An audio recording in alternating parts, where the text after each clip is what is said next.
Class 9 के math को मैं आगे बढ़ा रहा हूँ।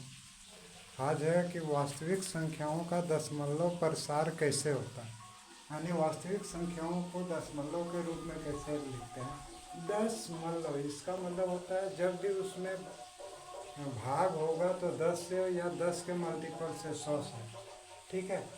तो वास्तविक संख्याओं का दशमलव प्रसार को हम तीन तरीके से समझ सकते हैं। एक शांत दशमलव यानी टर्मिनेटिंग डेसिमल, जैसे आप 3/8 तो 0.375 आए, यानी 3 में 8 से भागा दिए तो इतना आया। 1/4 0.25। ये शांत दशमलव कब होगा, इसका एक साधारण नियम है कि इसका शेष यानी रिमाइंडर 0 होता है, ठीक है। और एक जनरल फार्मूला है इसका कि यदि P/Q के रूप में रहे तो Q जो है वह 2 के पावर n गुने 5 के पावर n के रूप में आना चाहिए। यानी Q का जो अभाज्य गुणनखंड होगा वह 2 या 5 या 2 और 5 के ये गुणज होगा। दूसरा है अनवसानी आवर्ती दशमलव, अनवसानी नॉन टर्मिनेटिंग रिकरिंग डेसिमल। ये नॉन टर्मिनेटिंग में क्या होता है, उदाहरण देखिए, 1 में 3 से आप जिंदगी भर भागा देते रहिए, यही आएगा 0.33333, या 2 को 9 से भागा दीजिए तो 0.222, कई जिंदगी भी है आप भागा दीजिएगा वही आएगा। तो इसमें क्या है, एक ही संख्या या संख्याओं का समूह बार बार आ रहा है, तो जिसमें संख्या या संख्याओं का समूह बार बार आता है उस पर बार डाल देते हैं, हिंदी में इसको शिरोरेखा कहते हैं। तो इसको पहचानने का तरीका है कि इसका शेष जो होता है वो कभी भी 0 के रूप में नहीं होता है। यानी P/Q अगर लिखे तो Q कभी भी 2 के पावर m गुने 5 के पावर n के रूप में नहीं हो सकता। और तीसरा जो है अनवसानी अनावर्ती दशमलव है, यह कुछ विशेष है।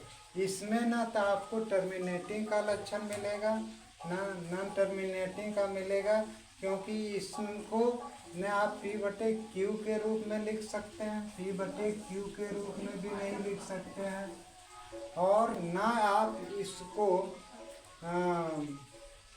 दोहरा सकते हैं, यानी जैसे बार का प्रयोग भी नहीं कर सकते हैं। वास्तव में ये अवास्तविक संख्या होती है। क्या होती है? यह अवास्तविक संख्या होती है। अब एक संक्षिप्त विधि के आज के वीडियो में मैं कि अगर अनवसानी आवर्ती दशमलव है तो उसको हम कैसे बदलते हैं।